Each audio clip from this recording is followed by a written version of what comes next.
Buenas tardes, jóvenes. Buenas tardes. Hola, Buenas tardes, profe, ¿qué tal? hola, saludos, ¿todo bien? Bueno, vamos a acabar con el capítulo sobre la segunda ley. El sábado, recuerden que es la cuarta prueba, ¿no?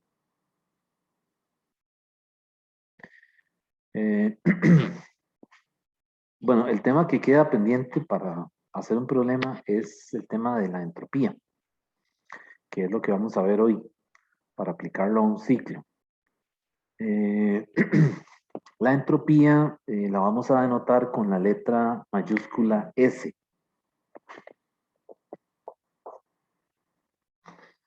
Y se trata de una función de estado. Cuando lean el libro ahí van a ver que dice que es una función de estado, al igual que la energía interna. Cuando hablamos de una función de estado en termodinámica, lo que quiere decir es que esa función solamente depende del estado inicial y del estado final, y no de la trayectoria para ir del estado inicial al estado final. ¿Okay? Entonces, tanto la entropía como la energía interna son funciones de estado. O sea, solamente nos interesa el estado inicial y el estado final. Ok. Contrario al trabajo, ¿verdad? Y al calor. Recuerden que el trabajo y el calor sí dependen de la forma de la trayectoria para ir de un estado inicial a un estado final. Ok. Entonces, hay preguntas de eso en la plataforma, ¿verdad? Conceptuales. Entonces, recuerden que el trabajo y el calor es energía en proceso de tránsito. ¿Ok? Bueno, la entropía la definió Clausius como el diferencial de S igual a diferencial de Q dividido entre T. ¿Ok? Esta notación que vemos aquí son diferenciales, ¿verdad? Porque lo que queremos es integrar esta expresión. Entonces, ¿qué unidades tiene la entropía? Pues vean que las unidades de la entropía son unidades de calor, que es joules, ¿verdad? Son joules, entre unidades de temperatura en el sistema internacional, que en este caso sería Kelvin. Entonces, las unidades de la entropía son Joule entre Kelvin o Joule por Kelvin a la menos 1. ¿Ok? Y aquí vamos a integrarla. Necesitamos integrar esto. Entonces, para integrarla, tomo la integral en ambos lados, ¿verdad? Y de este lado me queda la integral de dq entre t, desde el estado inicial al estado final. Y de este lado sería desde la entropía inicial a la entropía final. ¿Okay? Pero básicamente lo que me interesa es el delta S. Es decir, no vamos aquí para efectos de problemas, ¿verdad? Preguntas en los exámenes, no le van a preguntar por la entropía, sino siempre le van a pedir que calcule el cambio de la entropía. O sea, la variación de entropía que es el delta S, que es lo que está del lado izquierdo de esta ecuación. Entonces, esta ecuación yo siempre la voy a poder escribir así. Delta S, ¿verdad? Es este lado, es igual a la integral del estado inicial al estado final del dq dividido entre t. ¿Ok? Vean que aquí los límites de esta integral van a variar o van a depender de lo que uno utilice como la transferencia de calor. O sea, lo que uno use aquí como el dq. Entonces, vamos a ver algunos ejemplos. Que es lo que quiero ahora comentarles. Ah, bueno, y otra cosa, esta ecuación aquí van a ver que se le pone una R, aquí, como un subíndice de la Q, una R o ref, para referirse a que el cálculo de ese cambio de entropía se hace en una trayectoria reversible. ¿Ok? en una trayectoria reversible. Habíamos visto antes de la semana, antes de la desconexión, que en termodinámica hay procesos reversibles y hay procesos irreversibles, ¿verdad? Habíamos dicho que los procesos irreversibles son procesos que también les llaman naturales o son procesos reales. O sea, ocurren de forma espontánea. ¿Okay? Y una vez que ocurren, no hay forma de volver a poner el sistema en el estado inicial. ¿Okay? No hay que invertir energía porque ellos ocurren de forma espontánea. Pero son procesos reales. Pero también hay algunos procesos que se pueden hacer reversibles. ¿Cómo? Invirtiendo energía. ¿Okay? Entonces aquí nosotros queremos calcular los cambios de entropía, los delta S, a través de una trayectoria reversible. ¿Por qué? Porque queremos poner o queremos estudiar el sistema, ¿cómo se dice? Compararlo con algún modelo. Y en este caso lo que nos sirve es un ciclo. ¿Ok? Porque un ciclo, por la naturaleza del ciclo, ¿verdad? Se pueden, ¿cómo se dice? Repetir las trayectorias. Por ejemplo, un motor, ¿verdad? Que ya vimos los motores, trabajan, ¿verdad? En un ciclo.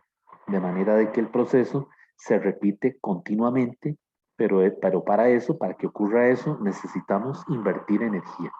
Es decir, necesitamos una sustancia de trabajo, como que si fuera un combustible.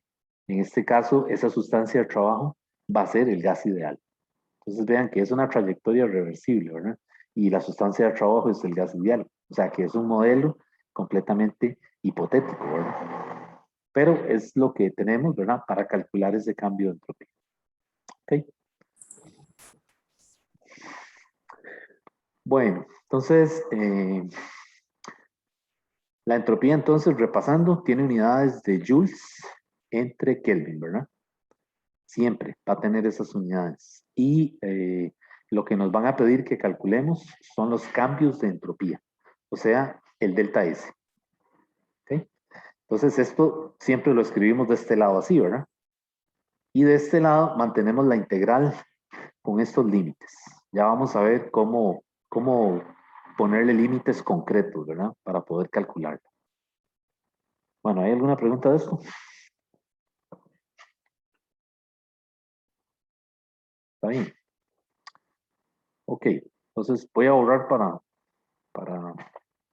comentar algunos otros aspectos de la entropía.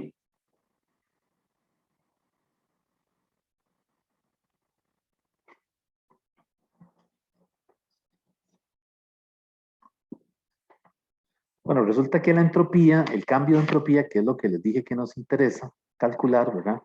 El cambio de entropía puede ser menor que cero, ¿verdad? Puede ser mayor que cero y puede ser igual a cero. ¿Ok?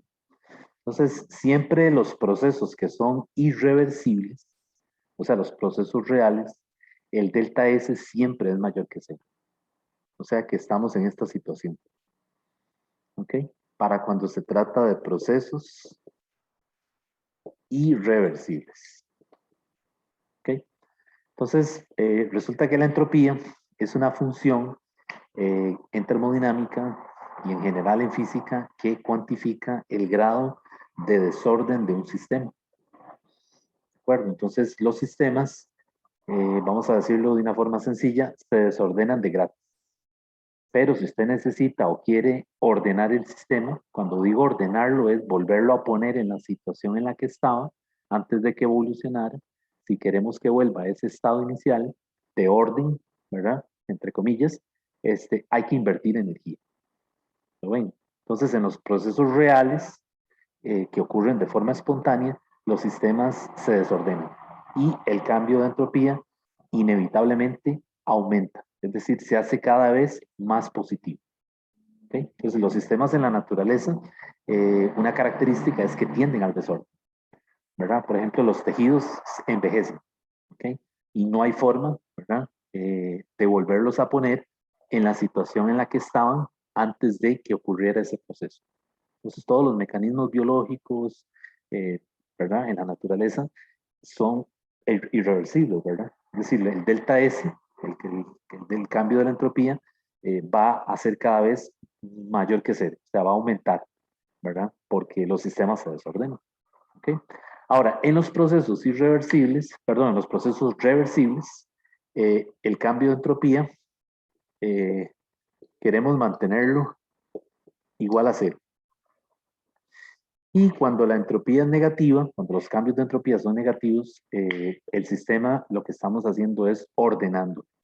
Pero para ello necesitamos invertir energía.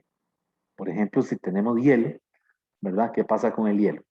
La estructura microscópica son unas partículas, ¿verdad? Se compone de una estructura cristalina en donde las partículas están ordenadas en una red, ¿verdad?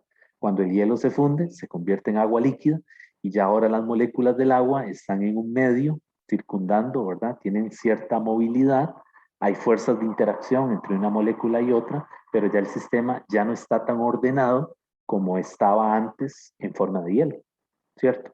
Y si ahora esa agua se vaporiza, ¿verdad? ¿Qué pasa? Las moléculas del vapor de agua se difunden, ¿verdad? Si el recipiente está abierto, escapan a la atmósfera y el sistema se desordena aún más. ¿De acuerdo? Entonces vean que un ejemplo es este, ¿verdad? Cuando hay un cambio de fase, en donde una estructura cristalina se vuelve líquida y luego se vaporiza, en cada uno de esos procesos, perdón, en cada uno de esos cambios de fase, el delta S aumenta, o sea, el sistema se desordena más. ¿Ok?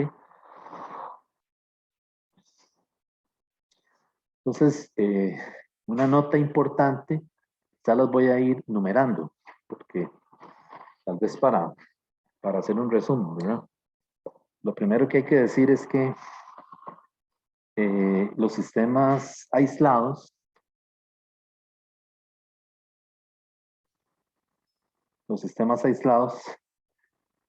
tienden al desorden.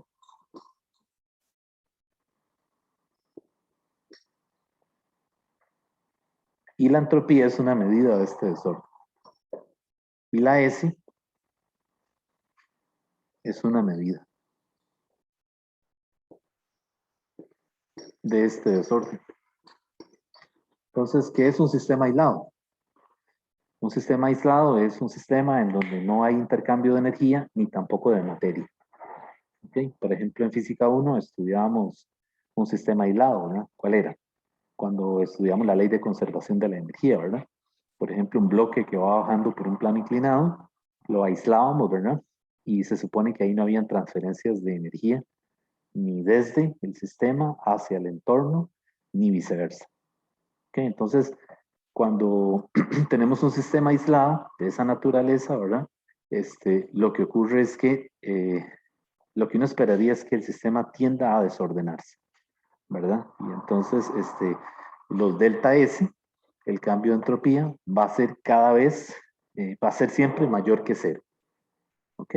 Pero la magnitud va a ir aumentando. O sea, cuando un sistema se desordena, el delta S, su magnitud comienza a aumentar cada vez más. Y si queremos ordenarlo, tenemos que hacer que se reduzca ese valor del delta S, que siempre va a ser cada vez más positivo con mayor magnitud. ¿De acuerdo? Por eso nos interesan los procesos reversibles, porque en ellos el delta S tratamos de que sea igual a cero.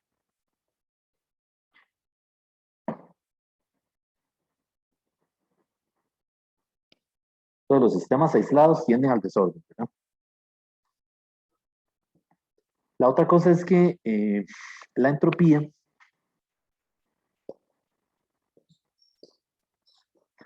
del universo, y cuando digo aquí universo, me refiero al sistema más el entorno. Recuerden que el entorno es lo que rodea al sistema, ¿verdad? Pues cuando hablo de universo aquí, cuando vean esa palabrilla en una pregunta de ahí de esas de selección única, no se refiere al universo como tal, ¿verdad? Es decir, el universo compuesto por galaxias y planetas, sino se refiere a lo que el universo es, digamos, el entorno o los alrededores que rodean al sistema. ¿Okay? Por ejemplo, el caso de un gas, ¿verdad? Que está contenido en un cilindro, pues el sistema es el gas y todo lo que rodea al cilindro que tiene un pistón, ese es el entorno, o sea, los alrededores. Entonces, las dos cosas juntas me dan el universo. Entonces, la entropía del universo, que es sistema más entorno, crece o aumenta en todos los procesos irreversibles,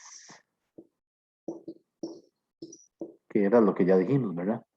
Cuando un proceso es irreversible, el delta S es mayor que 0. Y en magnitud, esa cantidad positiva va a ir aumentando, lo que quiere decir que el sistema inevitablemente se va a ir desordenando cada vez más. ¿Okay? Pues algunos sistemas se pueden ordenar un poco, invirtiendo energía, pero hay otros que ocurren de tal manera y espontánea que no hay forma de volver a poner el sistema en la situación que estaba originalmente, ¿verdad? Eso, profe. Sí. Eso podría decirse como que la entropía explica por qué pasan como las cosas, prácticamente, porque Claro, sí. Sí, sí, es una ley que le da, digamos, que está relacionada con la flecha del tiempo, es decir, la dirección en la que ocurren los eventos. ¿Por qué ocurren en una dirección y no en otra? ¿Verdad? Entonces la entropía, la segunda ley de la termodinámica, a través de la entropía le dice cómo utilizar la energía. Es decir, no es una forma, no es que yo voy a usar la energía como yo quiera, sino que la naturaleza ya estableció eso y es la segunda ley de la termodinámica. ¿Verdad? Le dice, ok, tiene tanta energía y con esta energía puede hacer esto y esto y esto, pero no es como yo quiero, sino hay un orden para hacerlo. ¿Verdad? Entonces, la entropía está relacionada con la dirección del tiempo, ¿verdad? Cómo ocurren los eventos. Por eso ¿cómo se dice? La entropía es una cantidad que no solo está, la vemos aquí en termo, pero realmente está vinculada o relacionada con muchas otras disciplinas, ¿verdad? Por ejemplo, los economistas usan la entropía, ¿verdad? Es necesaria para estudiar, por ejemplo, la bolsa de valores, ¿verdad? Y esas cosas. Así que es una función súper interesante, ¿verdad? No solo sirve en física y en ingeniería, sino que ha aparecido ya, actualmente está metida en otras áreas, ¿verdad? Inclusive en las ciencias sociales, en la filosofía, en la política, ¿verdad? Porque tiene un nombre, ahora mismo no tengo la palabra en mente, pero es decir, se puede usar para explicar muchos fenómenos que no necesariamente están relacionados con un proceso físico, ¿verdad? Directamente.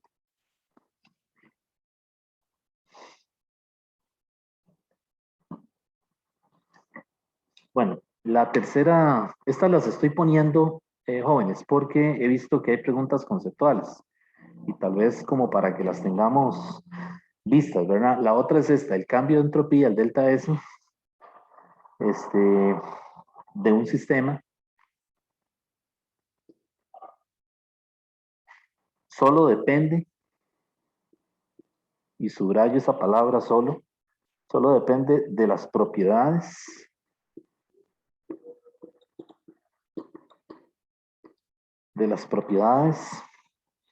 de los estados de equilibrio inicial y final.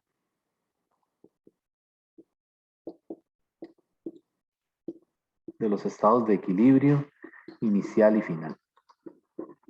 O sea, solo depende de la I y de la F y no de la forma de la trayectoria para ir de un estado inicial a otro. ¿Ok? Entonces, en un diagrama PV, para calcular la entropía no es importante si me voy por aquí, por la trayectoria 1, o me voy por la trayectoria recta, o me voy y doy un vueltón por allá y regreso aquí. Es decir, la forma de la trayectoria, la 1, la 2, la 3, no importa. Solamente me importa el estado inicial de donde sale y el estado final a donde llega. ¿Ok? Contrariamente al calor y al trabajo. El calor y el trabajo sí necesitamos, sí dependen, digamos, de la forma de la trayectoria. ¿Ok? Bueno.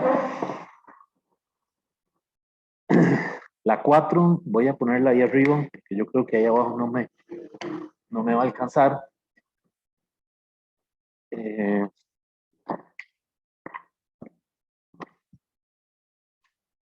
La 4 dice que la entropía del universo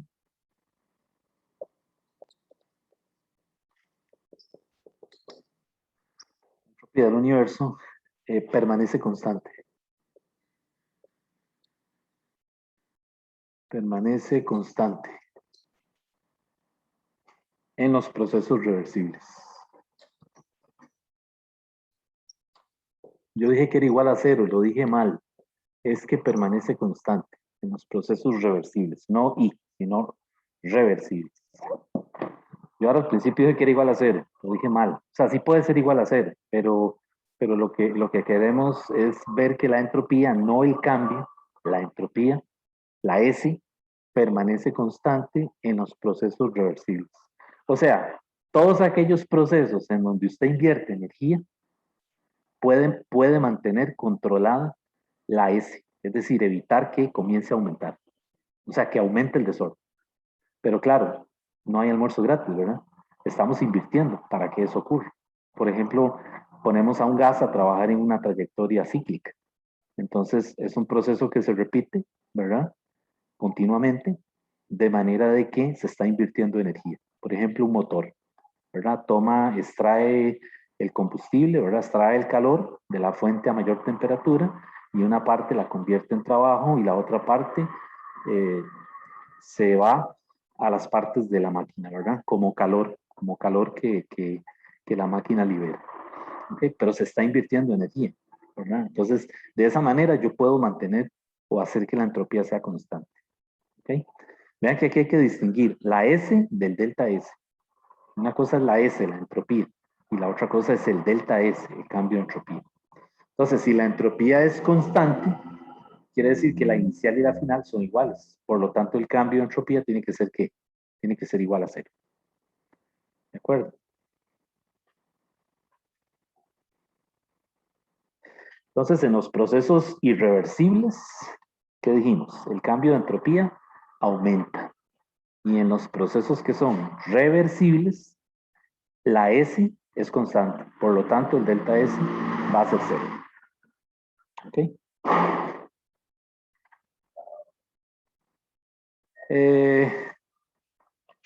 La otra propiedad, digamos, es que la entropía en un ciclo es igual a 0. Y eso lo denotamos poniéndole un círculo a la integral. Entonces sería lo mismo que decir que el delta S en un ciclo es igual a 0. Pues esto nos ayuda, ¿verdad? Para cuando vamos a resolver problemas. Porque lo que queremos es calcular el cambio de entropía en cada proceso, ¿cierto? En un ciclo hay varios procesos, ¿verdad? De A a B, de B a C. Uno va a ir calculando el cambio de entropía en cada proceso y al final lo suma. Y eso le tiene que dar 0. Y si da 0, quiere decir que los demás cálculos, ¿verdad? O los cálculos que se hicieron intermedios están bien hechos. ¿Ok? Ok, entonces esto se refiere a una trayectoria cerrada, ¿verdad? Que sería lo mismo que hablar de un ciclo.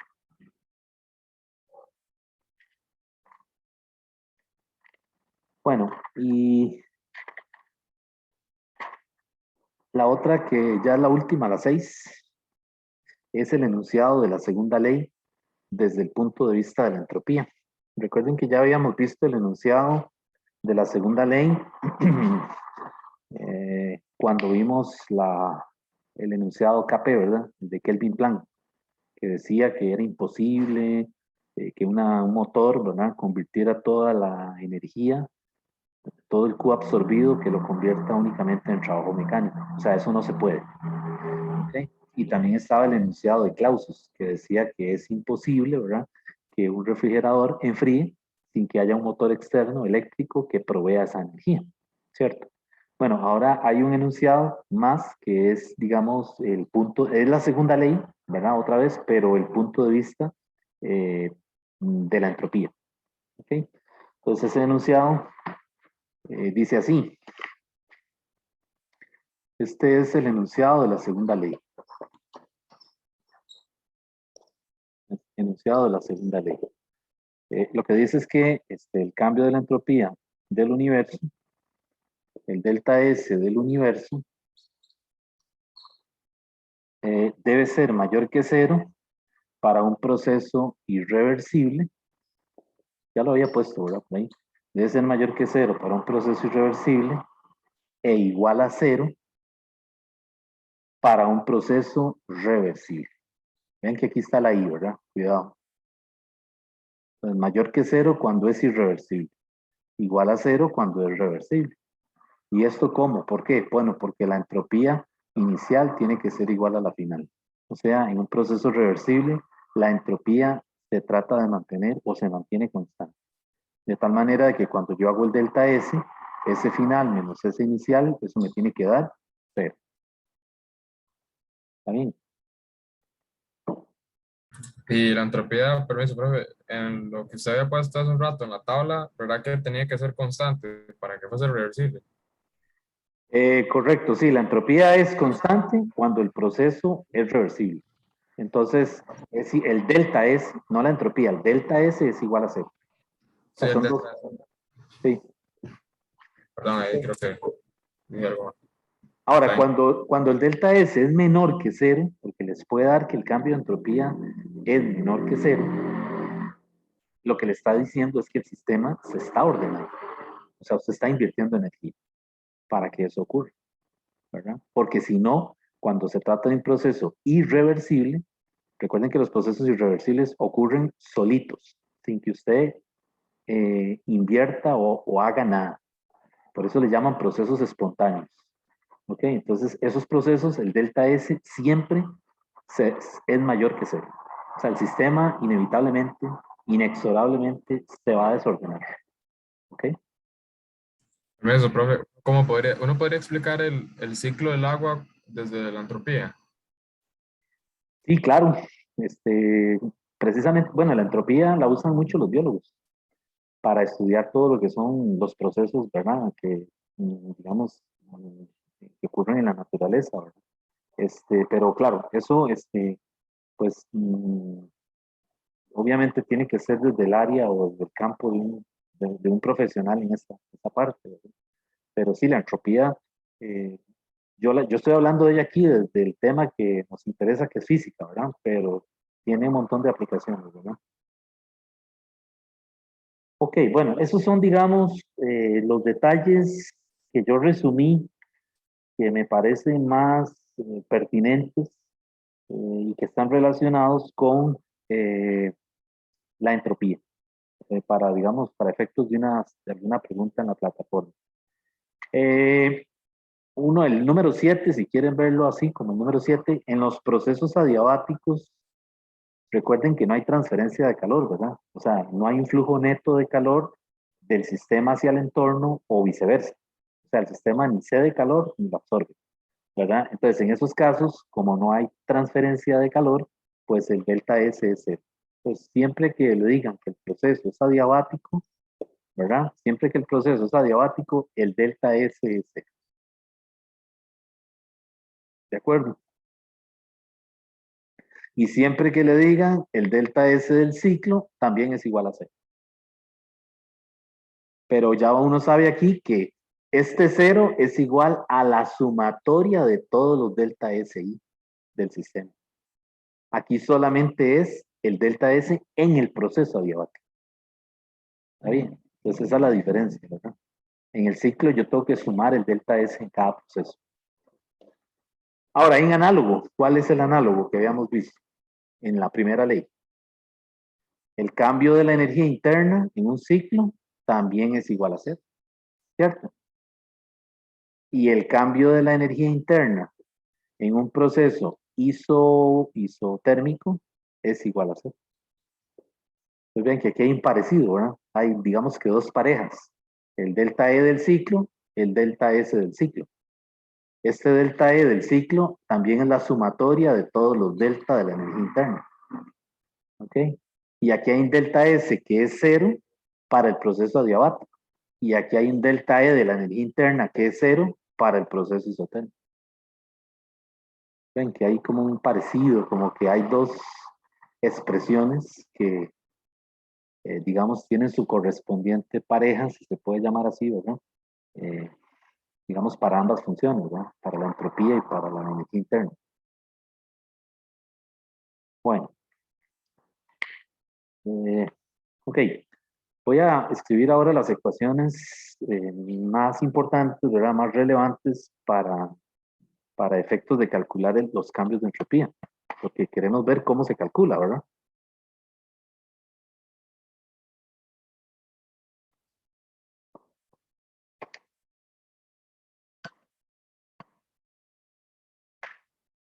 Ok, bueno, vamos a irlos viendo los casos que tenemos por ahí. Tal vez los vamos numerando también, ¿verdad? Para irlos como organizando, ¿verdad? Recuerden que en un proceso isobárico, que es a presión constante, se puede calcular el calor, ¿verdad? Entonces, el calor, ¿cómo se calculaba? Cuando el proceso es isobárico, P es constante, ¿verdad? El Q, dijimos que era un NCP delta T, ¿verdad? Bueno, resulta que para calcular el cambio de entropía en un proceso isobárico es lo mismo. O sea, delta S va a ser la integral del dQ entre T del estado inicial al estado final. Solamente que ahora en esta integral, ¿quién es el dQ? Ahora lo escribimos en notación diferencial. Ponemos N, CP, y en lugar de poner delta T, ponemos dt entre T. Y ahora el estado inicial y el estado final adquieren nombre propio. Ahora es la temperatura inicial y la temperatura final. Y entonces de aquí, la N es el número de moles, ¿verdad? Y la CP es la capacidad calorífica a presión constante, que se supone que es constante, ¿verdad? Entonces puede salir de la integral. Entonces me queda NCP, logaritmo natural de la temperatura final entre la temperatura inicial. ¿Ok? Y ya ahí tengo una forma de calcular el cambio de entropía en un proceso a presión constante. ¿Está bien? Ahora, vean que aquí en el logaritmo uno se da cuenta de ese delta S si es positivo o es negativo, porque la única forma de que esta cantidad sea positiva, la N es positiva, el CP es positivo. Quiere decir que para que esto sea positivo, ¿qué tiene que pasar? Que la temperatura final tiene que ser mayor que ¿quién? Que la temperatura inicial. ¿Ok? Si esto es al revés, o sea, si la temperatura final es menor, este delta S va a dar negativo. Entonces ya sabemos, si el delta S me da menor que cero, lo que está pasando es que es un sistema que se está ordenando. ¿Ok? Entonces, cuando el sistema libera calor, el dQ es negativo y la entropía disminuye. O sea, si dQ es menor que cero, entonces la entropía disminuye.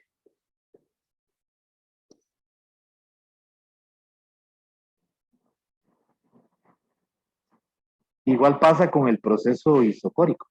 El proceso isocórico es a volumen constante, ¿verdad? Entonces vamos a obtener una ecuación parecida. El delta S va a ser un NCV, logaritmo natural de temperatura final entre temperatura inicial.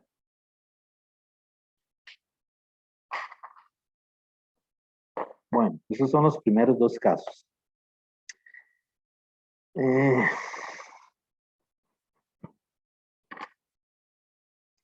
pasa en el caso de un gas ideal? En un proceso reversible, cuasi estático de un gas ideal.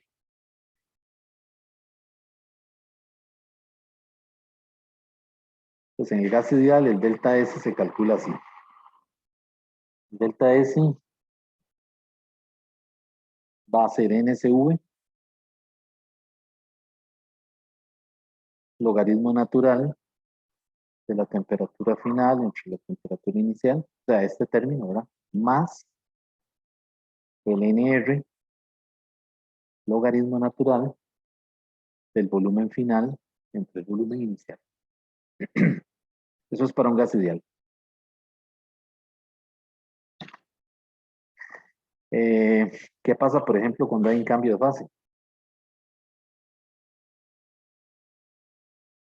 Recuerden que en los cambios de fase la temperatura es constante, ¿verdad? En un cambio de fase dijimos que T es una constante. Entonces, como T es una constante, ¿qué pasa aquí?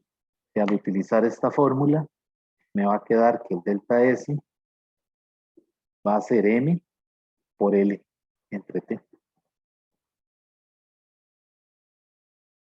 Y esa L puede ser la L de fusión, Si es hielo, por ejemplo, que se funde, o la L de vaporización, si es agua que se vaporiza.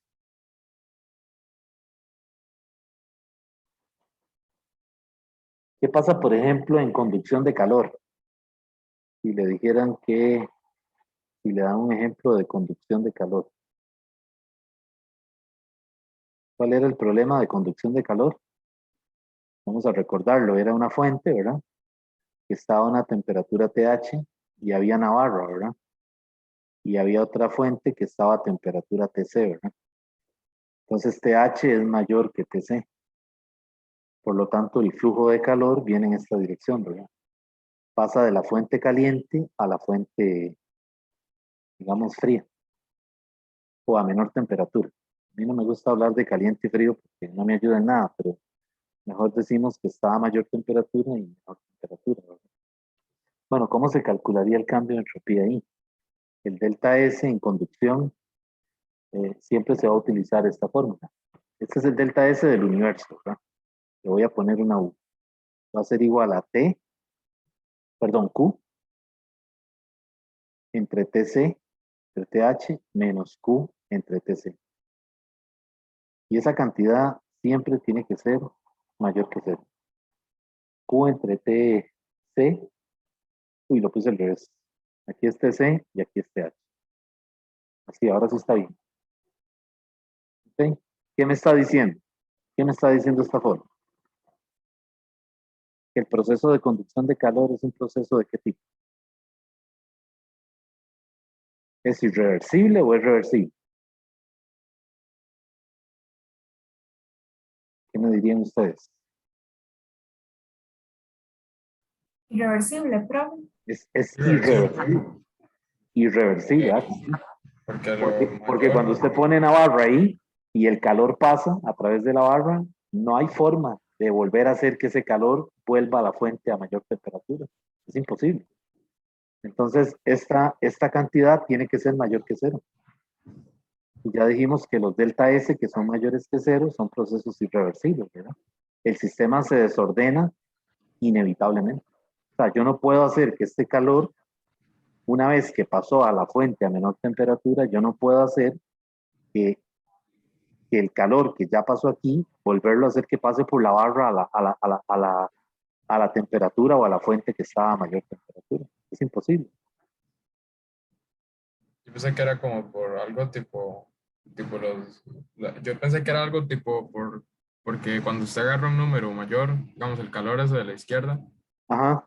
que es el que es mayor, cuando usted agarra un número que es mayor a otro y las divisiones son diferentes. Bueno, aquí TH tiene que ser mayor que TC.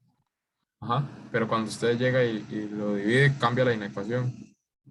Eh, Entonces, uno dividido entre TC al final se vuelve mayor que uno dividido entre TH. Entonces, por eso da mayor que 0. ajá, sí, sí, porque, exacto, pues, pero el calor es el mismo en ambos, ¿verdad?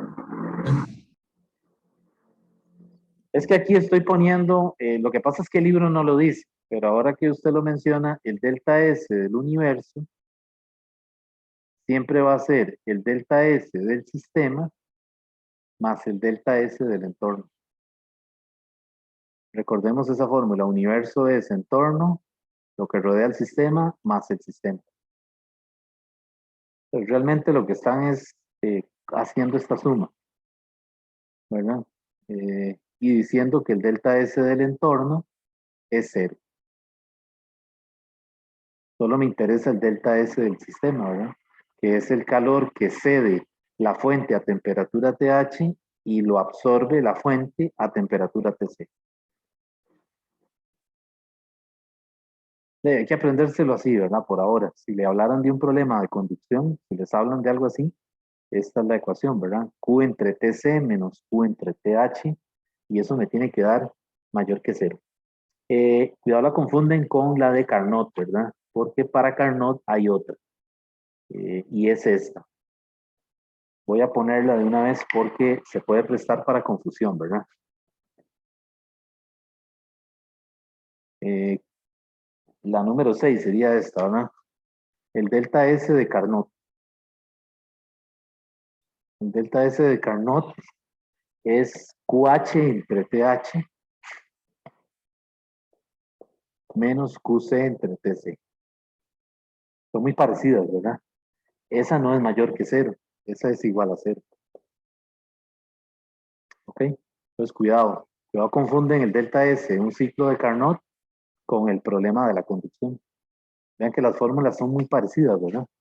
Solamente que aquí el calor está en ambos numeradores, es el mismo. Recuerden que el flujo de calor aquí en una barra es, ¿cómo se dice? Esa P es constante, ¿verdad? Aquí no, aquí es el calor,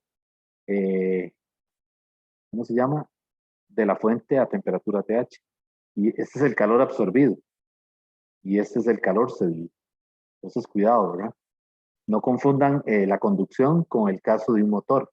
El motor, recuerden que es la máquina y tiene dos fuentes, ¿verdad? Una temperatura TH que absorbe un calor QH y otra que cede un calor QC a temperatura TC. Esto es un proceso reversible y esto es un proceso irreversible. Entonces, cuidado, son muy parecidos, ¿verdad? Las figurillas, puede ser que, o la fórmula, ¿verdad? Puede ser que se confunda uno, pero esto es conducción. Una vez que pasó el flujo de calor por esa barra, ya no hay forma de volverlo a que se devuelva. No hay forma de hacer que el flujo cambie de dirección. Y esto aquí es una máquina, es un motor que está operando en un proceso cíclico. Y siempre va a tomar, siempre absorbe el QH y C de QC. Y realiza un trabajo W. ¿Okay? Entonces esto lo hace en un proceso cíclico, ¿verdad? Que se repite continuamente. Entonces aquí es un proceso reversible. ¿Por qué? Porque usted está invirtiendo energía para que el proceso esté haciendo siempre lo mismo. ¿Ok? Ok, y ese es y el otro caso, estos son los casos, digamos, más, que más he visto por ahí, ¿verdad? Digamos, los que salen en los problemas. El caso 7 es la expansión libre.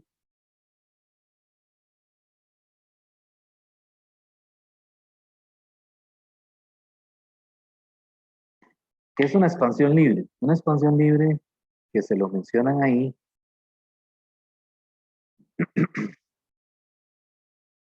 es cuando yo tengo un gas que está en un compartimento, ¿verdad? De un lado, y aquí está al vacío. Entonces aquí hay como una especie de membrana o algún tipo de tabique que se puede mover o quitar, y entonces el gas pasa a ocupar la otra porción del contenedor que está al vacío. Entonces vean que el gas, no hay ningún cilindro o émbolo, perdón, no hay ningún émbolo que lo empuje, ¿cierto? Enseguida que se retira la pared de esta, ¿verdad? Esta membrana, el gas pasa al otro lado, ¿verdad? No hay ningún agente externo ¿cómo se dice? Que lo obligue a pasarse. Y otra cosa es que el recipiente está aislado, de manera de que no hay absorción de calor, ni tampoco cede calor, mientras está pasando a ocupar el vacío. Okay, entonces en este caso, en la expansión libre, Q es 0, ¿verdad? Porque el sistema está aislado. Y W es 0 porque no hay ningún trabajo, no hay ningún agente externo que haga trabajo sobre el gas. Pero el delta S no es 0. El delta S se calcula con esta formulita. NR, logaritmo natural de volumen final entre volumen inicial. Esto funciona para una expansión libre. Okay. El volumen inicial es el volumen que tenía el gas, ¿verdad? Cuando estaba el tabique puesto. Y el volumen final es el volumen que ocupa ahora cuando ya se retiró ese tabique, ¿verdad? O sea, esa pared que divide al gas de la porción que está, digamos, del contenedor que está al vacío. Bueno, ese está ahí. En el libro, en la 10ª edición, le hablan de la expansión libre. Déjenme ver. Este libro han cambiado un poco de cosas. Sí, por ahí está la expansión libre. Está en la página 576 de la 10ª edición. ¿Qué es esta fórmula, verdad? Okay. Y el último caso es cuando usted tiene una mezcla. ¿Qué creen ustedes? Cuando yo tengo un calorímetro y le echo agua, le echo, ¿cómo se dice? Hielo. ¿Qué pasa? ¿Qué creen ustedes? ¿Cómo será ese proceso? ¿Será reversible o será irreversible? Uno echa el hielo y parte de ese hielo experimenta un cambio de fase, ¿verdad? Es decir, una parte de ese hielo se funde, ¿verdad? Entonces, ese cambio de fase se puede calcular por aquí, ¿verdad? ML entre T. Pero la mezcla como tal, el delta S, yo lo puedo calcular así. MC, logaritmo natural de temperatura final entre temperatura inicial. ¿Verdad? Cuando se trata de una mezcla, ¿verdad? Si usted tiene una masa de agua, ¿verdad? El calorímetro tiene agua, ¿verdad? Tiene hielo y puede agregar más cosas, ¿verdad? Puede agregar un cilindro de aluminio, ¿verdad? O sea, es una mezcla. Lo echa uno ahí, entonces puede calcular un cambio de entropía para cada uno de los componentes que están ahí. O sea, aquí yo puedo calcular el delta S del hielo, ¿verdad? El delta S del agua, ¿ok? Y ahí seguir calculando los delta S de esa mezcla, ¿verdad? Depende de lo que uno haya echado ahí.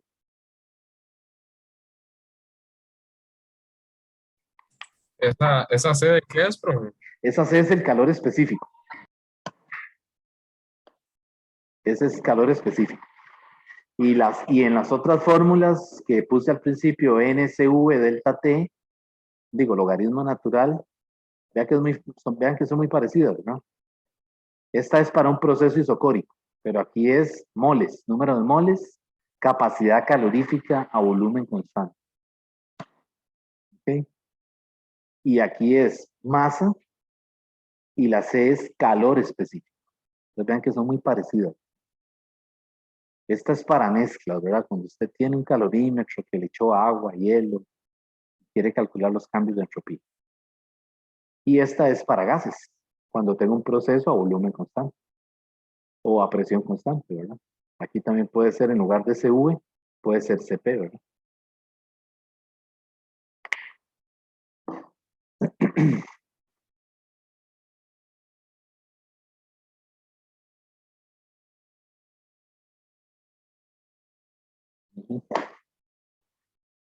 Ok, entonces, vamos a ver. Voy a borrar por aquí.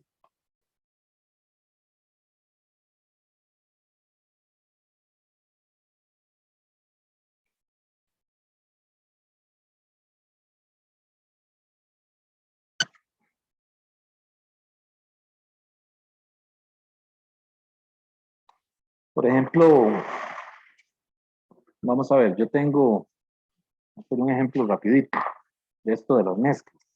Por ejemplo, yo tengo 1 kilogramo de agua a 0 grados Celsius.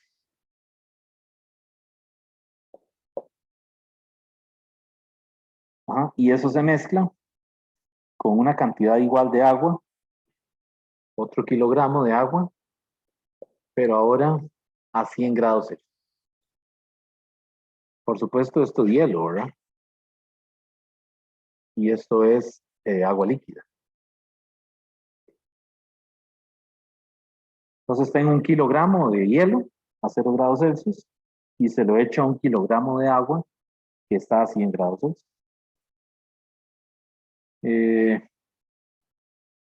Bueno, aquí estrictamente es vapor, ¿verdad?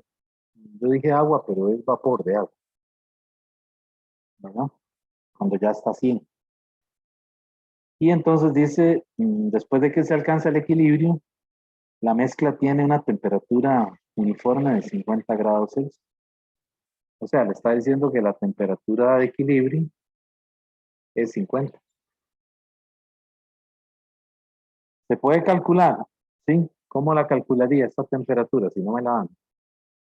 Aquí me la están dando, pero si no me la dieran, ¿cómo la calcularía? con suma de calores, ¿verdad? Suma de calores igual a cero. Por ahí ya la están dando. ¿Y qué le pide que calcule? El cambio de entropía del sistema.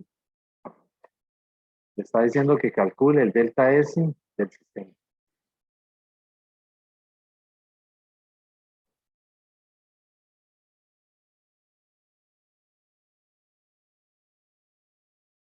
¿Sí? Entonces vean que son dos componentes, hielo y vapor de agua, ¿verdad? Entonces el delta S del sistema es el delta S del agua, bueno, del hielo, perdón,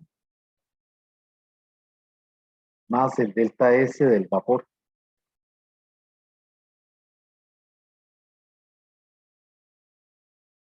Entonces aquí sería la masa del hielo por el C del hielo por el logaritmo natural de la temperatura de equilibrio entre la temperatura inicial del hielo, más la masa del agua o del vapor, ¿verdad? Por el C del vapor por el logaritmo natural de la temperatura de equilibrio entre la temperatura inicial del vapor.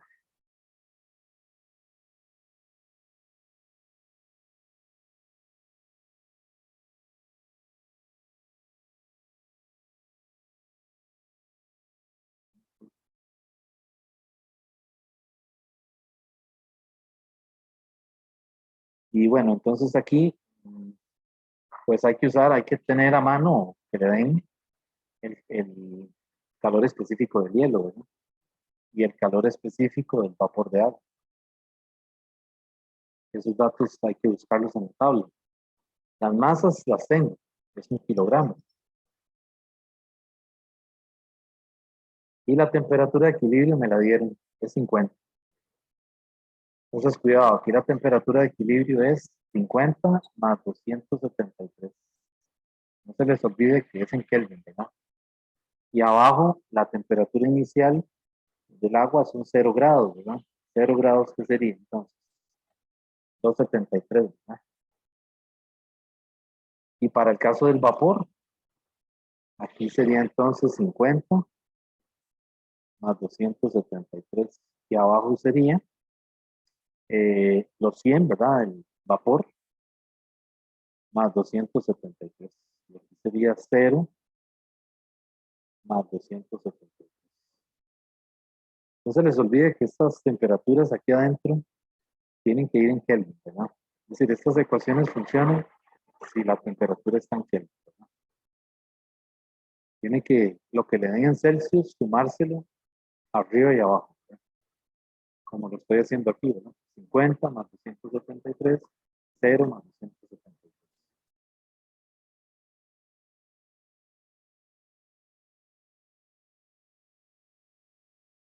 Y calcular esto, ¿verdad? Es decir, vea que aquí esto es mayor que 273, ¿verdad? O sea, 50 más 273, eso me va a dar 323, ¿verdad? Esto aquí sería 323 entre 273. Quiere decir que ese logaritmo es positivo. Por lo tanto, que este delta S es mayor que 0. Este pedazo de aquí es mayor que 0. ¿Y aquí qué pasa? 273, ahí serían 323 dividido entre 373. Entonces, ¿cómo me va a dar? Ese me da negativo, ¿verdad? Sí, entonces sí, estamos de acuerdo con lo que dijimos antes, ¿verdad?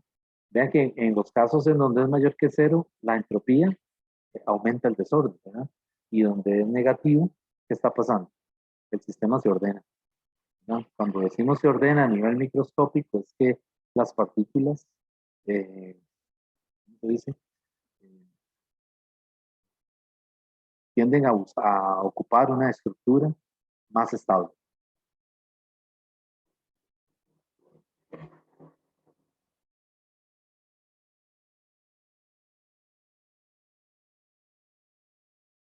Profe, el quiz es esta semana. ¿Sí? El sábado. ¿Y qué va a salir? Va a salir teoría cinética de los gases y esto. Y teoría cinética de los gases, sí, y lo que habíamos visto, lo de las máquinas, los motores, y eso, Ok. sí. Ok, vamos a hacer otro ejemplo, un poquito más, sí, para preguntar más cosas.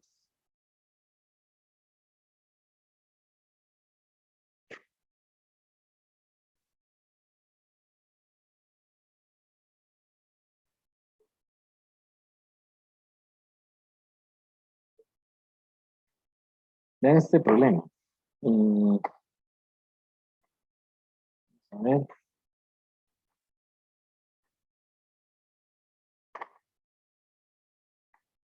un problema que había salido ahí en un examen. Le dice lo siguiente. Voy a poner los datos. A ver si nos da tiempo de hacerlo. Dice que se tiene helio, gas helio, ¿verdad? Gas helio es que monoatómico, ¿verdad? Y entonces se lleva por un ciclo. Y le dice que el punto A, que es donde arranca, en el punto A la presión en A es 10 a la 5 pascales. El volumen en A es 10 a la menos 2 metros cúbicos. Y la temperatura en A es 300 Kelvin.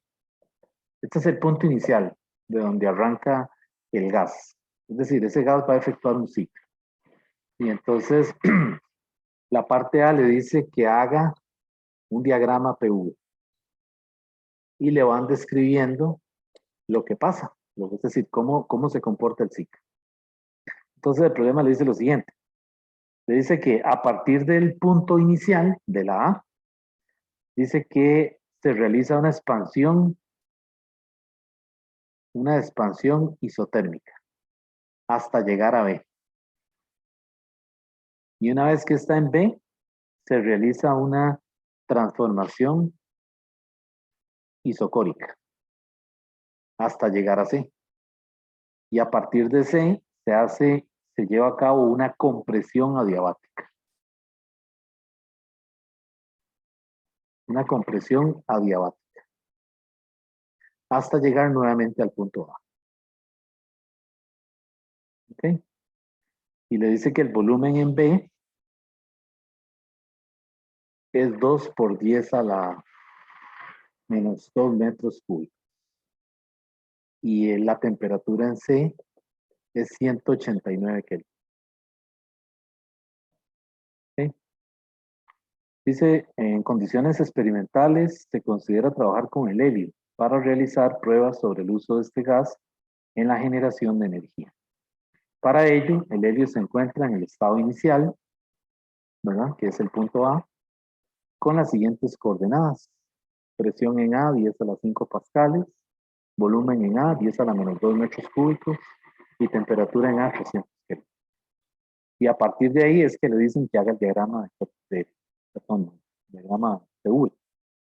Okay, entonces dice que el gas sale del punto A haciendo una expansión isotérmica y llega a B, donde en B tenemos este volumen. Y una vez que está en B, hace una transformación isocórica y llega al punto C, donde la temperatura es 189. Y a partir de ahí, hace una compresión adiabática y regresa otra vez a A. Entonces, la parte A le dice que dibuje el diagrama. ¿Cómo haríamos el diagrama?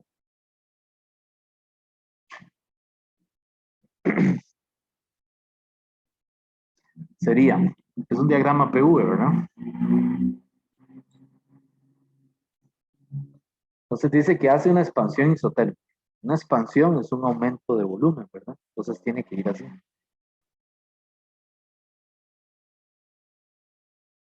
Y la flecha va para allá, ¿verdad? Porque me está diciendo que es una expansión. Y este es el punto A y este es el punto B. ¿Y ahora qué más hace? Dice que hace una transformación isocórica, que es a volumen constante. Quiere decir que ahora ¿qué hago? Bajo una línea vertical hasta llegar al punto C. ¿Sí? Y ahora me dice que finalmente hace una compresión adiabática hasta que llega al punto A. Entonces, si es una compresión, tiene que ser ¿qué? Tiene que ser una reducción de volumen, ¿verdad? Entonces, aquí tendría que ir así. Y la flecha va para arriba. Y ahí tengo el diagrama.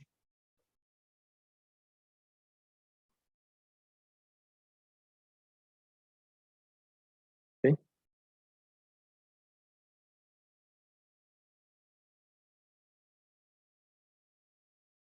Esa es la parte A del problema. Luego la parte B dice que calcule el número de moles de la muestra. ¿Cómo calcularíamos el número de moles? Uso el gas ideal, ¿verdad? N es igual a PA, VA, entre RTA. Y tengo los tres valores, ¿verdad? Porque me dieron la presión, el volumen y la temperatura. Solamente sustituirlo aquí. Y la R, recuerden que la R depende cuál usa uno, ¿verdad? Puede ser 8.314 si son joules entre mol Kelvin. O también podría ser, ¿cuál otra? ¿Cuál es el otro valor? 0.08206 litros atmósfera entre mol Kelvin. A mí me sirve usar aquí 831 porque tengo todas las presiones y volúmenes en pascales y en metros cúbicos. Entonces no hay problema. Ahora, si me dan la presión en atmósferas y el volumen en litros, pues entonces ahí sería mejor usar 0.082. ¿De acuerdo? Pero en este diagrama, presión está en pascales y el volumen está en metros cúbicos. Bueno, a mí me dio, el número de moles me da 0.4009 moles. Esa es la parte B. Esto valía 5 puntos. Y esto vale, creo que también vale, creo que valían 3 puntos.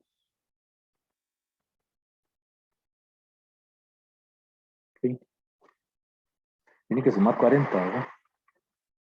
Entonces, ¿qué le pide en la parte C? En la parte C le pide que calcule el calor, el trabajo, el cambio de la energía interna y el cambio de la entropía para cada proceso. Le pide esas 4 cosas. ¿Ok?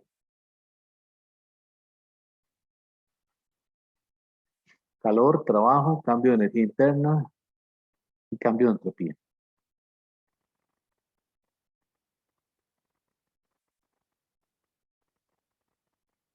Esto creo que vale 20. Entonces vamos a hacerlo en cada proceso. Vamos de A a B.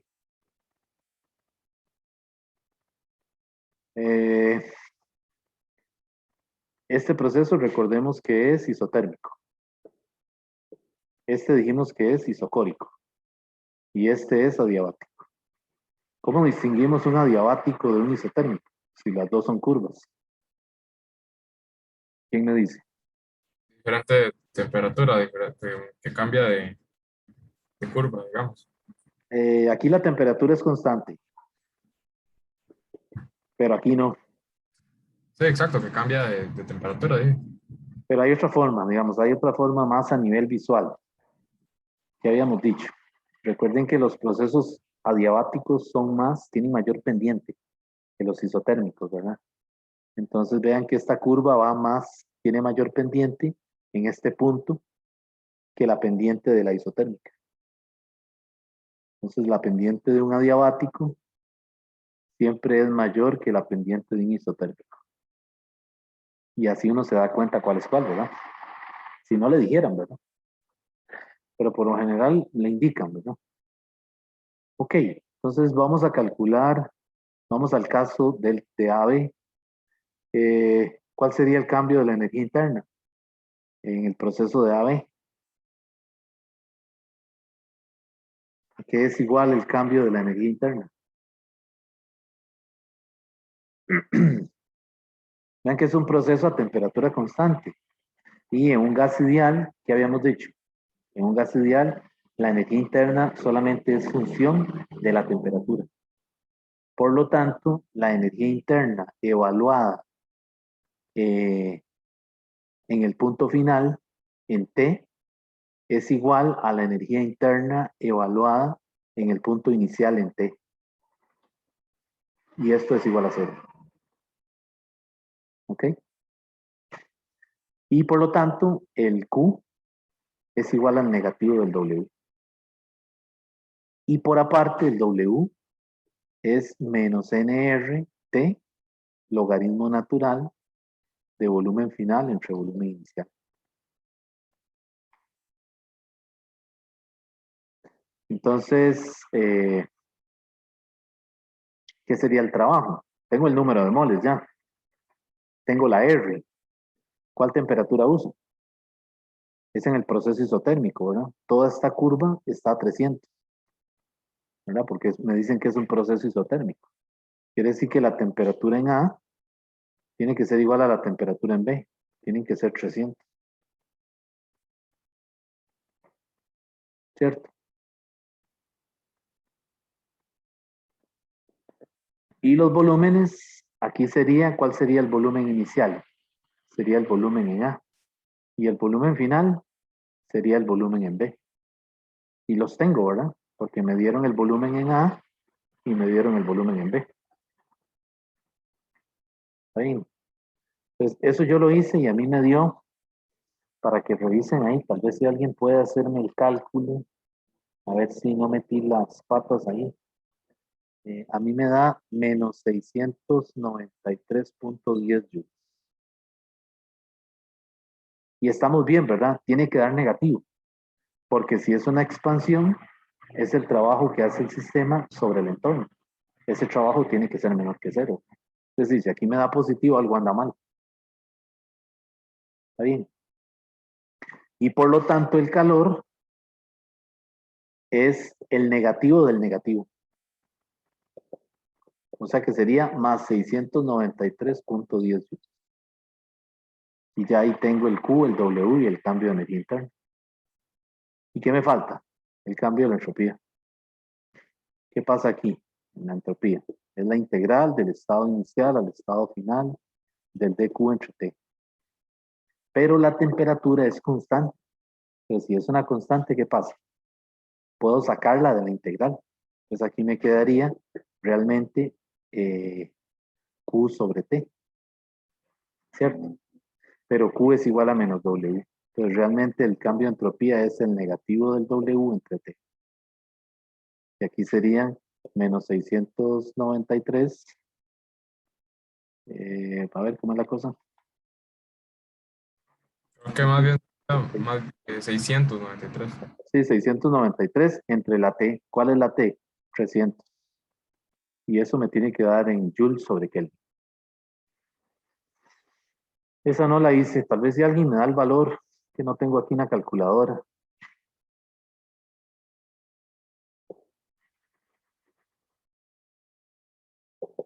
¿Cuánto dará eso?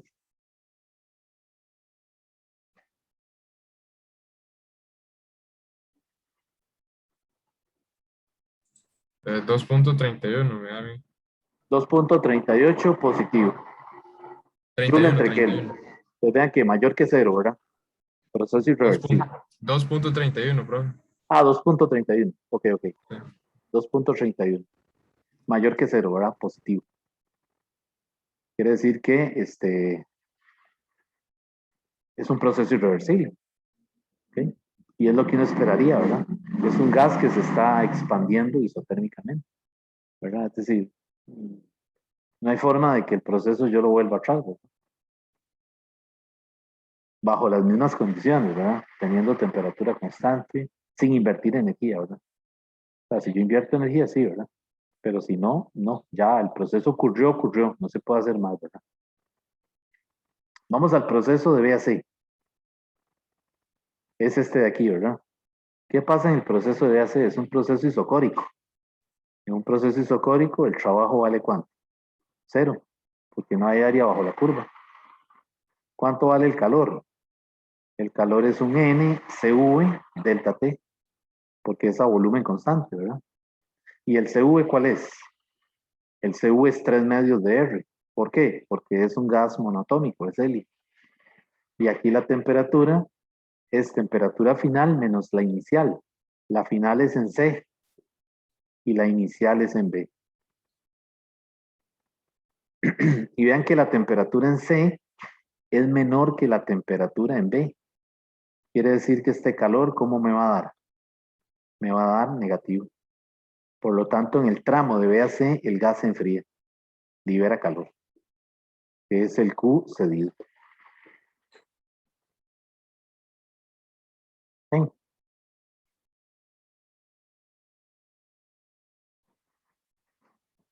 Ese QVC, a mí, Calor ese de Q, vapor. dígame, El calor de vapor hay 3R dividido entre qué número? 3 medios de R, Ok. porque es un gas monoatómico. Entonces el Q a mí me da, si lo hice bien, a mí me da menos 554.96 joules. Vean que es negativo, o sea, es calor cedido. Vean que esto es un motor, ¿verdad? Realmente es un ciclo, es un motor que está operando en esta trayectoria cíclica, ¿verdad? Entonces aquí el cambio de la energía interna tiene que ser Q más W, pero W es cero, ¿verdad? Entonces toda la energía, todo el cambio de la energía interna tiene que ser ¿qué? Igual al calor. Y el calor es negativo, quiere decir que el cambio de la energía interna es igual a ¿quién? A menos 554.96 joules. Pero eso me dice otra cosa. Si esto es negativo, ¿qué me está diciendo? Que el cambio de la energía interna en el estado final, o sea, en C, es mayor, perdón, es menor que el cambio de la energía interna en B. O sea que realmente cuando el gas se enfría, lo que experimenta es una disminución, un decremento en su energía interna. ¿Está bien? ¿Y qué nos falta aquí? Ya tenemos el trabajo, el calor, el cambio de la energía interna, falta el cambio de entropía. Voy a hacerlo por aquí.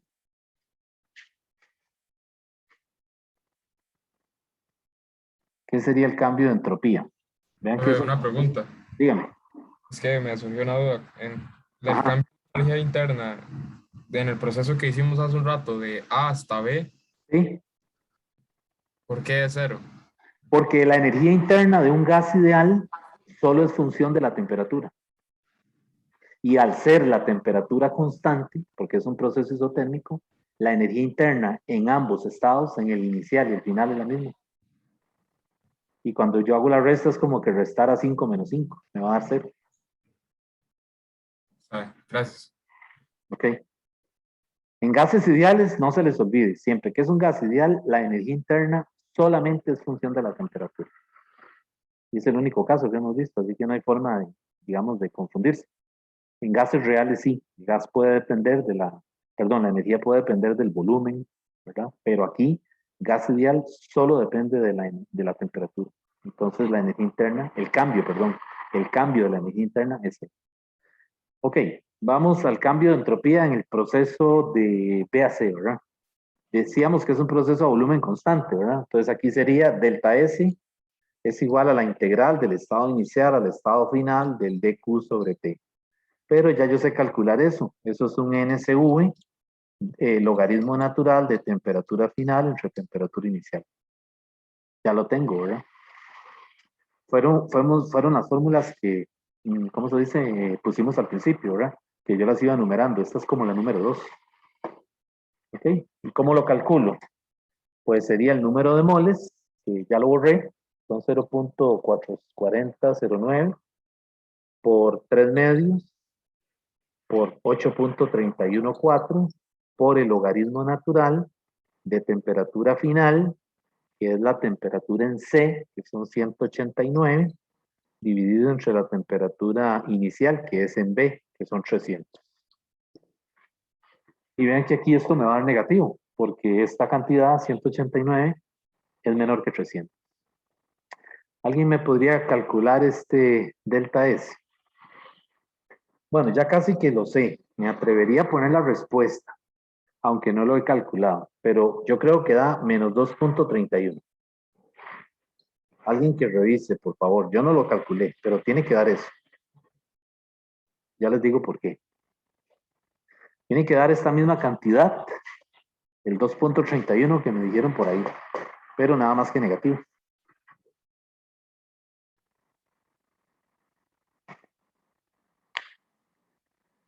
Ok, entonces vamos a seguir, si no hay ninguna pregunta.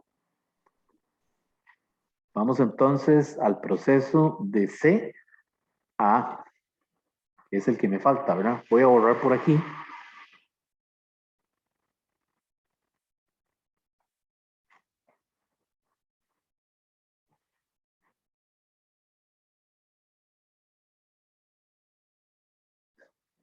Ah, bueno, este Q es positivo, ¿verdad? El Q aquí es positivo, entonces aquí el sistema absorbió calor, ¿verdad? Este es el Q absorbido. Y este es el Q, y aquí se dio, ¿verdad? O sea, Sí. en el proceso isotérmico, el gas se calienta, ¿ok? Y en el proceso isocórico se enfría. ¿De acuerdo? Ese es el mecanismo de trabajo de los motores, ¿verdad? En una parte, en una de las carreras, los motores tienen varias carreras, ¿verdad? La ignición, la chispa, no sé qué, el encendido, la compresión, y entonces en una el pistón chupa, ¿verdad? Y entonces se enfría. Y eso evita que el motor colapse, ¿verdad? O sea, tiene ese mecanismo de manera de que ¿cómo se dice? No colapsa, o sea, no se sobrecalienta, ¿no? Ok, entonces Sí, vamos da a... lo mismo, profe. Ah, Sí, da lo mismo. da lo mismo, ok. Da lo mismo, está bien, listo, gracias. Perfecto, entonces vamos al proceso de CA. ¿Qué pasa en el proceso de CA? Hay que calcular todas esas cosas. ¿Qué pasa con el calor? ¿Quién me puede decir? Es un proceso, dijimos, adiabático. En un proceso adiabático no hay transferencia neta de calor, o sea, no hay flujo de calor ni hacia afuera del sistema, ¿verdad? O sea, del sistema hacia el entorno, ni al revés. El sistema no cede ni absorbe. Por lo tanto, el Q es cero. ¿Qué pasa con el trabajo? Bueno, vean que el cambio de la energía interna de la primera ley es Q más W, ¿verdad? Y el calor es cero, porque es un proceso adiabático. Quiere decir que toda la energía, todo el cambio de la energía interna tiene que ser ¿qué? Trabajo. Y ya yo sé que para un gas ideal, el cambio de la energía interna siempre es NCV delta T. Siempre se puede calcular así. ¿De dónde me saqué esa fórmula? Esa fórmula está en la página, porque en la mañana me la preguntaron, alguien me dijo, profesor, ¿y esa fórmula dónde se la sacó? Esa fórmula está en la página 540 del libro de la 10ª edición. ¿Okay? Ver página 540. ¿Okay? Este cambio de la energía interna es, perdón, la N, 0.4009 por la CV, que son 3 medios de R, 8.314 por el delta T. ¿Quién es el delta aquí? El delta T es temperatura en A menos la temperatura en C. Quiere decir que la temperatura en A es 300, ¿verdad? Porque aquí es 300, nos dijeron que valía 300. Y en C, 189. Quiere decir que este cambio aquí, esta diferencia es positiva. Por lo tanto, el cambio de la energía interna aquí es mayor que cero. Y ese me da, de CA a mí me dio 554.96 joules, mayor que cero. Eso quiere decir que la energía interna en el proceso en A es mayor que la energía interna en C. O sea que cuando el gas se comprime, hay un aumento en la configuración, o sea, un aumento en el cambio de la energía interna. ¿Okay? Y recuerden que la energía interna depende de la configuración, ¿verdad? de la configuración del sistema. ¿Qué está pasando cuando se comprime?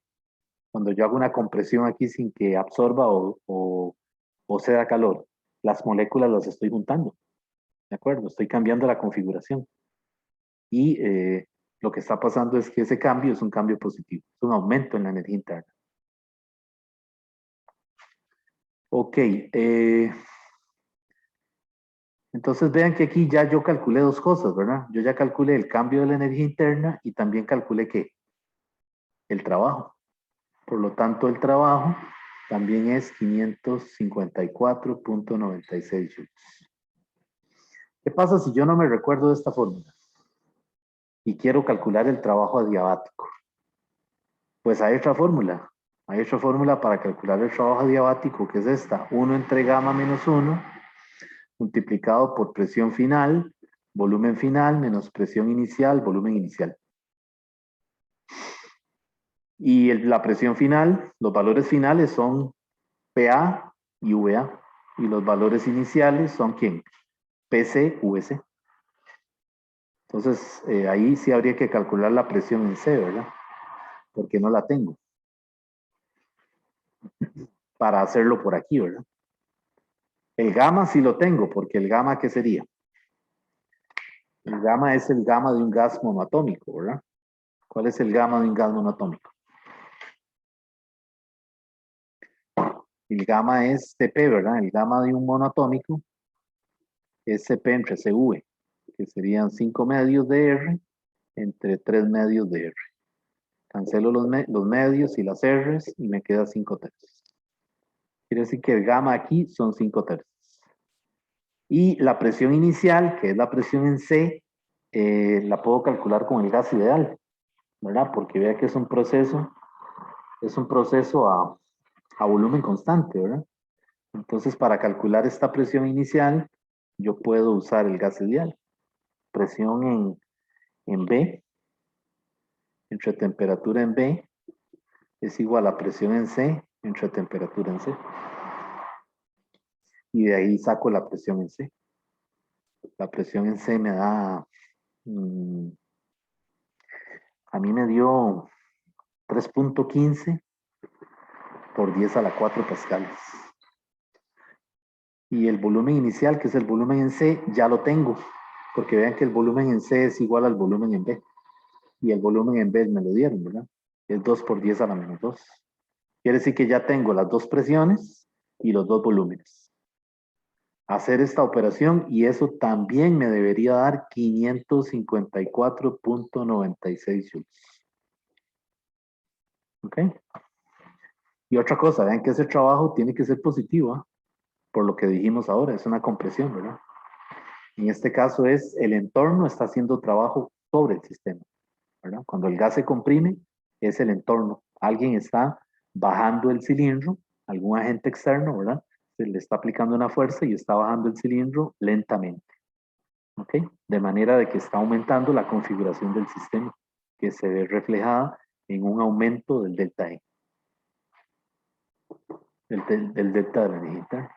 Entonces todo calza, ¿verdad? O sea, estamos bien, es lo que quiero decir. Los signos todos nos están saliendo como corresponden con la interpretación física, ¿verdad? Cuando haga un problema de estos, no se tire a lo loco, ¿verdad? Calcular, sino que vaya fijándose, ¿verdad? Porque puede ser que se coma un signo, deje un signo botado y al final no le coincida, ¿verdad? O tiene uno que devolverse, a mí me ha pasado, ¿verdad? Dejo un signo botado y entonces tengo que devolverme, a ver qué fue, dónde fue que dejé el signo botado o dónde puse un signo de más. Bien, entonces, ¿qué me falta aquí? Ya calculé el calor, que es 0, el trabajo, el cambio de la energía interna, me falta el delta S. Pero ya vimos que en un proceso adiabático no hay transferencia de calor, ¿verdad? Ni desde ni hacia. Por lo tanto, el cambio de entropía en un proceso adiabático es 0. Y vean que sí cierran los cálculos, ¿verdad? Porque habíamos dicho que el cambio de entropía del ciclo tiene que dar ¿cuánto? 0, ¿verdad?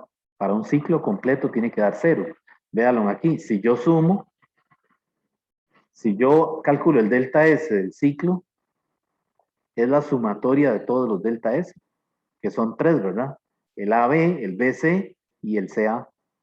El primero me dio, que ya lo borré, me dio 2.31. El siguiente, de aquí a aquí, me da menos 2.31. Y el siguiente me dio ¿cuánto? 0. Cuando yo sumo esto, me da 0. Quiere decir que estoy bien. ¿Ok?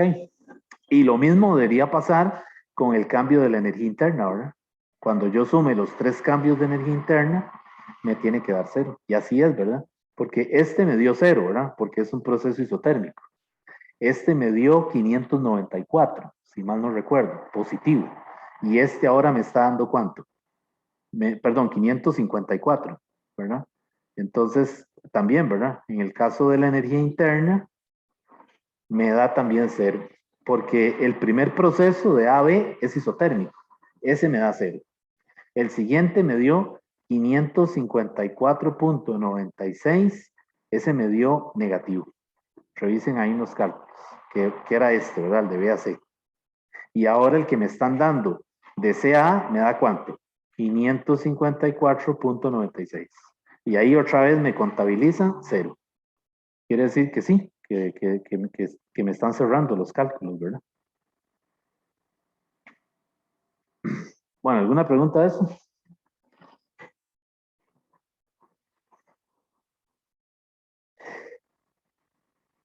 Creo que el trabajo ahí sería el primero que calculamos, entonces, porque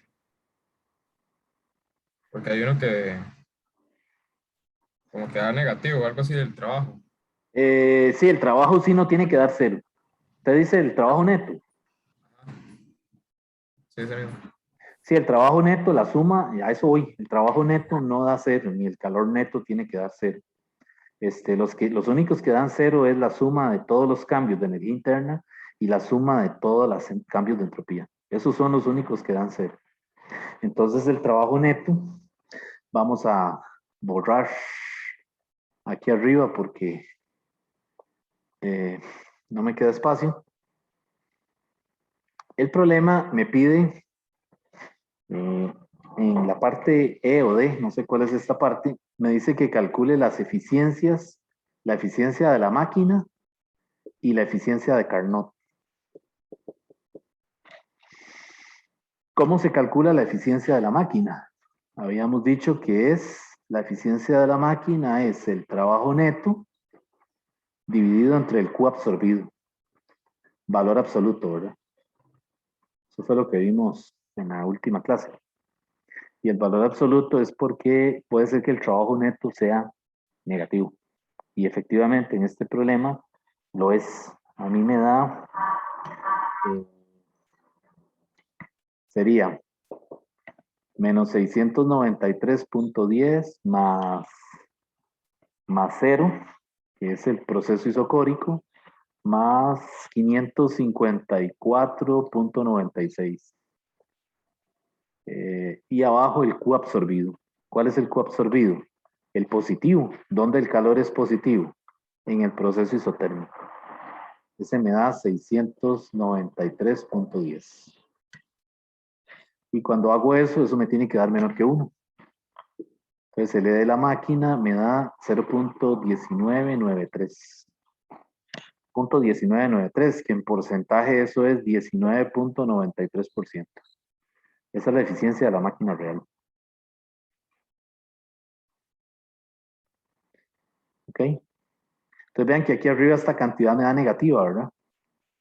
Eso me da menos 138.14. Entonces por eso hay que ponerle valor absoluto, ¿no? Porque si no uno deja esto negativo, ¿no? Y me lo han puesto así, ¿verdad? Se les va el valor absoluto y me ponen aquí negativo. Y no tiene sentido, ¿verdad? Ven que la eficiencia es una cantidad dimensional, ¿verdad? No tiene por qué llevar un signo. Bueno, entonces,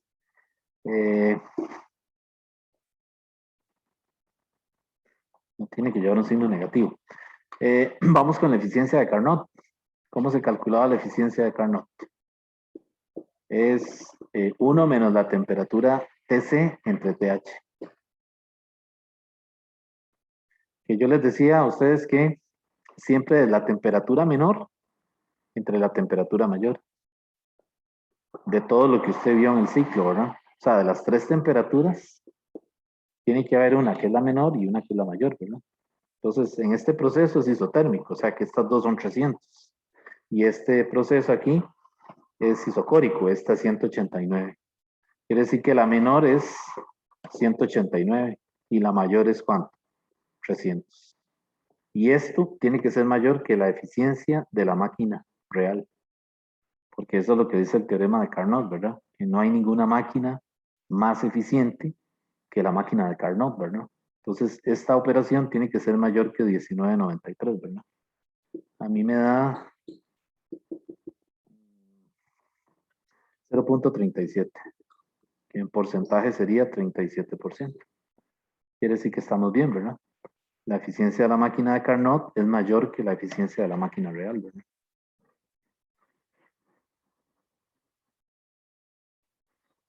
Ok. Bueno, este ciclo también se lo podrían poner cuadrado. Por ahí vi uno cuadrado en las preguntas de plataforma. No sé si ya lo quitarían o lo van a dejar ahí, pero hay uno así también, que es un rectángulo. Entonces ya no son 3 puntos, ¿verdad? Sino que ya son 4, ¿verdad? Aquí hay una expansión isobárica, una transformación isocórica, una compresión isobárica, una transformación isocórica. Entonces cada punto de estos tiene 3 coordenadas, ¿verdad? Entonces si es el punto PA, B, C, D, aquí hay 3 coordenadas, ¿verdad? PA, VA, TA. PB, VB, TB. O sea que tiene 12 variables macroscópicas, ¿verdad? 4 presiones, 4 volúmenes, 4 temperaturas. Y se puede volver a hacer todo esto, ¿verdad? Calcular trabajo neto, calcular calor, cambio de entropía, etc. Bueno, ¿alguna pregunta de esta parte?